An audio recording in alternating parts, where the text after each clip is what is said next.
आज हम लेके आए हैं आप लोगों को शॉर्ट क्वेश्चंस।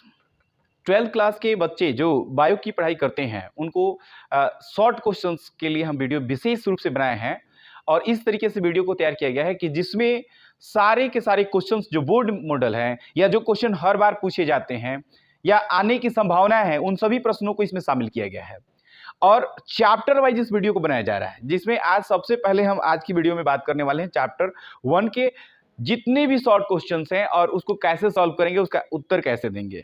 क्योंकि देखिए समय अब आ गया है हम लोग को मेहनत करने का, क्योंकि इतना दिन से तो हम लोग मेहनत किए ही हैं और थोड़ी सी और मेहनत करनी है, क्योंकि कुछ समय की मेहनत जीवन को खुशहाली से भर देगी। हम लोगों को एक कहानी हम लोगों ने बचपन में सुना होगा, आप लोगों को याद होगा, है ना, कि एक बार की बात है कि एक शिल्पकार था और वो मूर्ति बनाया करता था। तो एक बार क्या हुआ कि वो किसी मंदिर का निर्माण हुआ और मंदिर में मूर्ति को बनाने के लिए वो जंगल की तरफ चला गया और पत्थरों को ढूंढ के लाने के लिए, क्योंकि जब भी मंदिर बनती है तो उसे एक मूर्ति की स्थापना की जाती है, उसमें प्राण प्रतिष्ठा डाला जाता है और उस दिन से पूजा स्टार्ट होता है। तो शिल्पकार जाता है, पत्थरों को इकट्ठा करता है, तो वहाँ पे दो बड़े बड़े पत्थर उनको दिखते हैं और उससे सवाल करता है। ये कहानी है। तो पत्थर से सवाल करता है कि क्या आप भगवान बनना चाहोगे? तो वो पत्थर बोलता है कि मैं समझा नहीं कुछ, भगवान का मतलब क्या होता है? तो वो बोलता है कि हम तुम्हें तराश कर एक ऐसा सूरत, एक ऐसा रूप देंगे जिससे तुम्हारी पूजा होगी।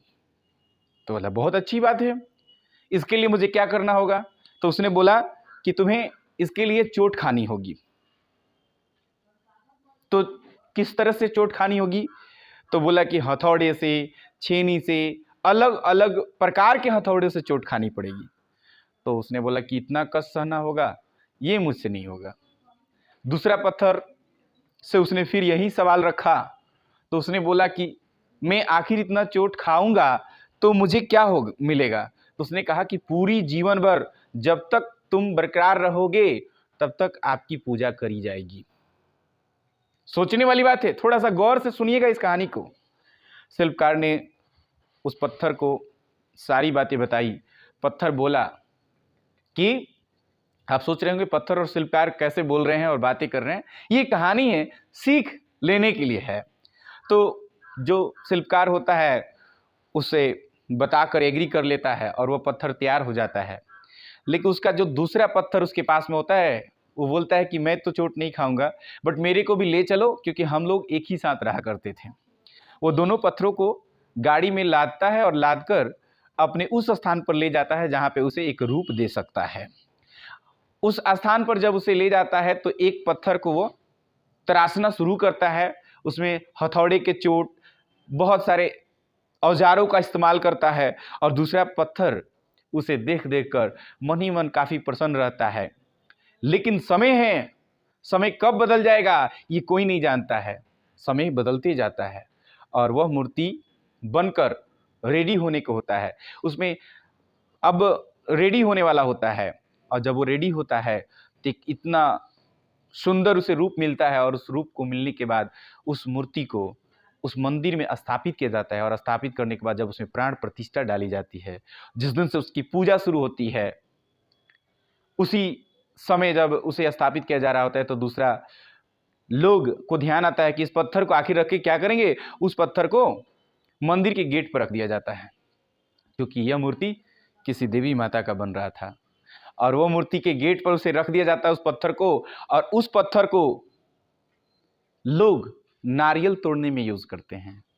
समझना है कि जिंदगी में अगर जो थोड़े दिन कष्ट नहीं सहना चाहोगे तो जिंदगी भर नारियल की चोट खानी पड़ेगी। और वही पत्थर जो कुछ दिन कष्ट सहा तो उसे मूर्ति का रूप मिला, और जो कष्ट सहने के लिए तैयार नहीं था उसे वो रूप नहीं मिला और उसके बाद उसे वैसे जगह रख दिया गया जिसे कुछ समय क्या पूरी जीवन भर चोट खानी है।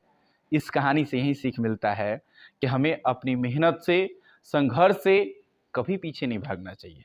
इसी पे तो कहा गया है कि कोशिश और संघर्ष से ही कोई महान होता है। जब तक न पड़े हथौड़े की चोट पत्थर भी भगवान नहीं होता है। क्योंकि जब तक हमें कष्ट नहीं होगा, जब तक हमें दुख नहीं होगा, तब तक हम कामयाबी को हासिल नहीं कर सकते हैं। हमारे पास समय बहुत कम है और बहुत कम समय में कैसे बेहतर से बेहतर नंबर ला सकें, इस पे हम विशेष बात करेंगे। और आज की हमारी टॉपिक्स जो है 12th क्लास चैप्टर 1 की है और इसमें हर चैप्टर के 20, 25, 22 या 15 भी क्वेश्चन होंगे जो इंपॉर्टेंट हैं और जिनकी पार्ट वाइज पार्ट वीडियोज होंगी, जिसको आप देखकर सारे शॉर्ट क्वेश्चन को आसानी से सॉल्व कर सकते हैं। तो आज हम शुरू करते हैं। पहला क्वेश्चन, सबसे पहला क्वेश्चन हम देखेंगे, जीवन अवधि से आप क्या समझते हैं। ये क्वेश्चन पिछले एग्जाम में नहीं पूछा गया है, लेकिन ये पूछे जाने की संभावना है। जीवन अवधि से आप क्या समझते हैं। जब कोई जीव जन्म लेता है तो जन्म की अवधि से, जन्म के समय से बाल्यावस्था में आता है, बाल्यावस्था से किशोरावस्था में आता है, किशोरावस्था से पौढ़ावस्था में आता है, पौढ़ावस्था से बहुत सारे चेंजिंग होते होते अंतिम जो अवस्था आती है जीर्णावस्था आती है। मतलब कि कोई भी व्यक्ति या कोई भी जीव जन्म लेता है, बड़ा होता है और बड़ा होता है, फिर उसकी उम्र ढल जाती है और वो मृत्यु को प्राप्त करता है। तो जन्म लेने से मृत्यु तक के जीवन अवधि को, या जो टाइमिंग है, इसके बीच का जो समय है, उसे ही क्या कहा जाता है, जीवन अवधि कहा जाता है। एक बार फिर से ध्यान से समझना कि जीवन अवधि क्या है। तो जीवन अवधि एक ऐसा समय है जो जन्म से लेकर मृत्यु तक के समयावधि को बताता है, यानी जन्म से लेकर मृत्यु तक की समयावधि को जीवन अवधि कहा जाता है। मुझे लग रहा है कि आप इसका आंसर लिख सकेंगे। अब आता है दूसरा नंबर सवाल है। पहला कंप्लीट हो गया है, किसी को डाउट होगा तो उसको एक बार फिर से रिवाइज कर लेगा, पीछे करके देख लेगा। ठीक है, जीवों में जनन क्यों आवश्यक है। बहुत ही इंपॉर्टेंट क्वेश्चन है कि आखिर जीवों में जनन आवश्यक क्यों है, क्यों उसकी रिक्वायरमेंट्स है जीवों में जनन की।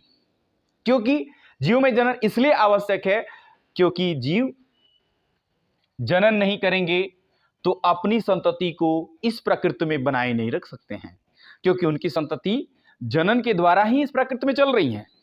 नहीं तो क्या हो जाएंगे, विलुप्त हो जाएंगे, खत्म हो जाएंगे।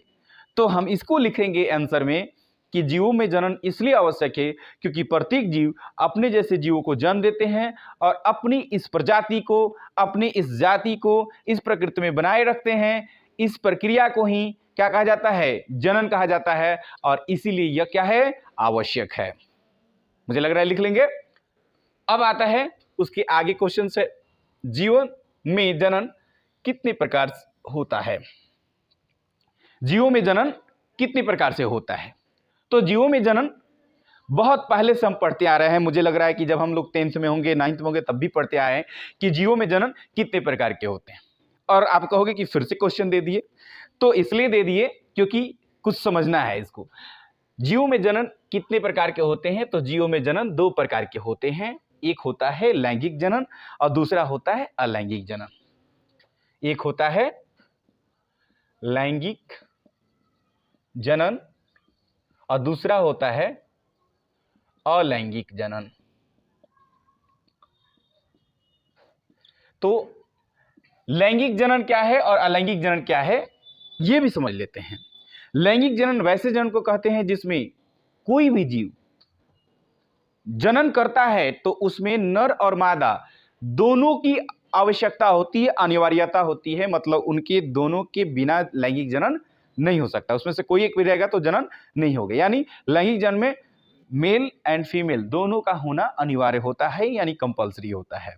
लेकिन अलैंगिक जनन में ऐसी बात नहीं होती है। अलैंगिक जनन जीवों के द्वारा, एक जीवों के द्वारा होता है, उसके किसी अंग से नए जीव बन जाते हैं या नए पेड़ पौधे निकल जाते हैं, पत्तियों से निकल आते हैं। इसमें बहुत सारे डिफरेंस टाइप है, उसको पढ़ना होगा। यानी इसको ऐसे लिख सकते हैं कि अलैंगिक जनन की एक ऐसी विधि है जिसमें नर और मादा की अनिवार्यता नहीं होती है, और लैंगिक जनन में नर और मादा की अनिवार्यता होती है, यानी कंपल्सरी होता है।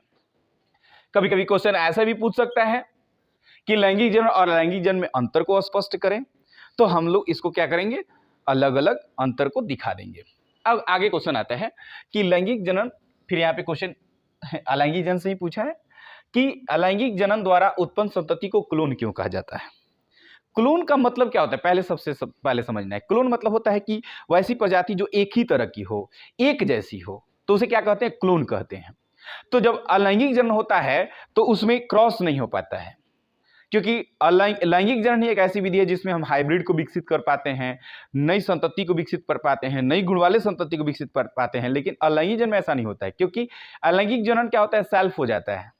तो सेल्फ होने की वजह से उसमें क्या होता है कि क्रॉस नहीं हो पाता है, उन्नत किस्म के गुण वाले बीजों के बीच उसको क्रॉस कराया जाता है जब अपने से, तब जाकर उसमें उन्नत विकसित होता है। लेकिन ज्यादातर जो अपने से डेवलप होते हैं वो अलैंगिक जनन वाले क्लोन होते हैं। तो इसीलिए अलैंगिक जनन वाले क्लोन इसलिए होते हैं क्योंकि उनके पैतृक गुण उनके संतति गुणों से समान होती है, इसीलिए उन्हें क्या कहा जाता है, क्लोन कहा जाता है। क्या लिखेंगे कि अलैंगिक जनन द्वारा उत्पन्न संतति के गुण अपने पैतृक गुणों के समान होते हैं, इसीलिए उन्हें क्लोन कहा जाता है।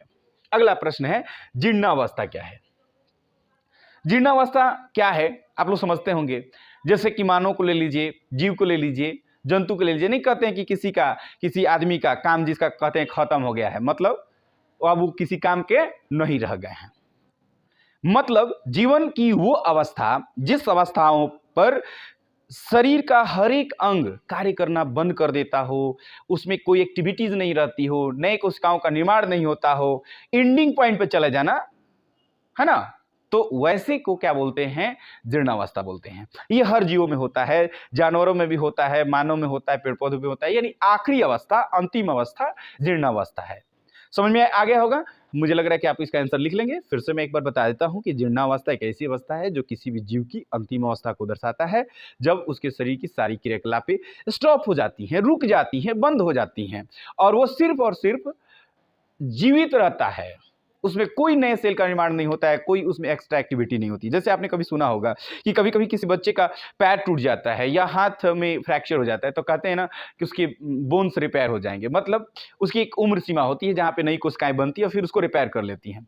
लेकिन कुछ ऐसी अवस्थाएं होती हैं जैसे 40 वर्ष के ज़्यादा एज के लोग होते हैं और उनकी जब पैर टूट जाती है या उनमें फ्रैक्चर हो जाता है तो वो जल्दी से ज्वाइंट नहीं हो पाता है, क्योंकि उनमें नई कोशिकाओं के बनने का जो गुण होता है कम हो जाता है। और अगर जो वो 60-70 के बाद की बात करें तो अब तो वो बिल्कुल बेड रेस्ट में चले जाते हैं, यानी उसमें विशेष ज्यादा सुधार नहीं देखा जा सकता है। तो आगे हम लोग चलते हैं, अगला क्वेश्चन पर बात करते हैं। यानी हम लोग 5 क्वेश्चन अभी कंप्लीट कर चुके हैं, 6ठा नंबर की बात कर रहे हैं। युग्मक स्थानांतरण क्या है? देखो ये बड़ा आसान सा सवाल है और जब भी हमें इसका आंसर लिखना हो तो हम आसानी से लिख सकते हैं, प्रश्न में ही इसका उत्तर छुपा हुआ है। युग्मक स्थानांतरण क्या है? युग्मक और स्थानांतरण, स्थानांतरण का मतलब होता है कि कोई भी वस्तु, कोई भी चीज एक स्थान से दूसरी जगह ले जाई जा रही है, या उसे एक जगह से दूसरी जगह भेजा जा रहा है, या ढोया जा रहा है, या उसे एक जगह से दूसरी जगह स्थानांतरित किया जा रहा है। अब यहां पे आ रहा है युग्मक स्थानांतरण, यानी स्पष्ट है कि युग्मक स्थानांतरण एक ऐसी प्रक्रिया है जिसमें युग्मक को एक स्थान से दूसरी जगह भेजा जाता है। अब आपका प्रश्न होगा कि इसमें कौन सा युग्मक भेजा जाएगा?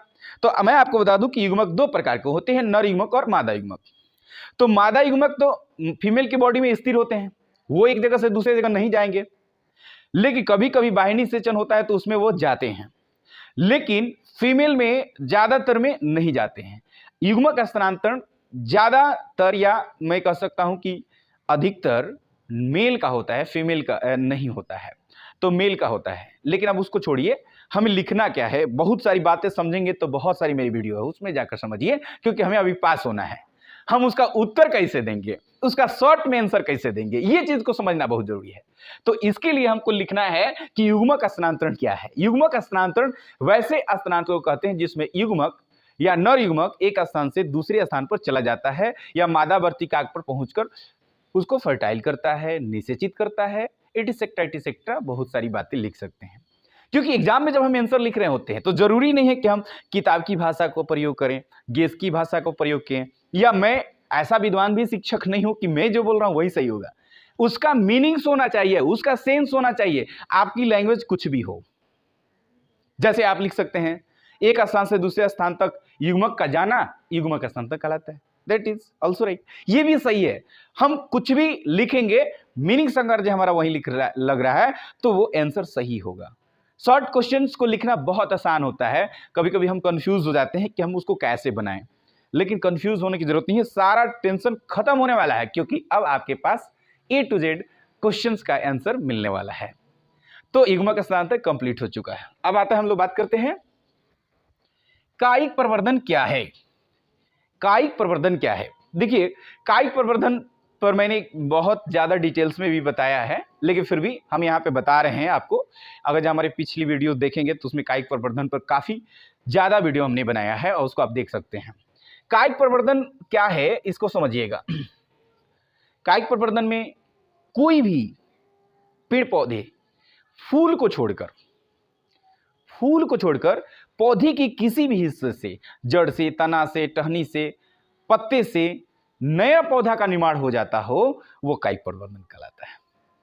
फिर से एक बार समझेंगे कि किसी भी पौधों में पुष्प को छोड़कर पौधे के किसी भी हिस्सों से, किसी भी भाग से नए पौधों का निर्माण हो जाना कायिक प्रवर्धन कहलाता है। जैसे में लिख देंगे केला, बांस, अदरक, आलू इत्यादि बहुत सारे हैं एग्जाम्पल्स में, इसको हम शॉर्ट में आंसर लिख लेंगे। तो क्योंकि हमें 2 नंबर ही मिलेगा तो हमें उतना ही लिखना है, क्योंकि 2 नंबर के लिए हमें लिखना है 30 से 50 वर्ड में, तो 30 से 50 वर्ड का ही प्रयोग करेंगे, है ना।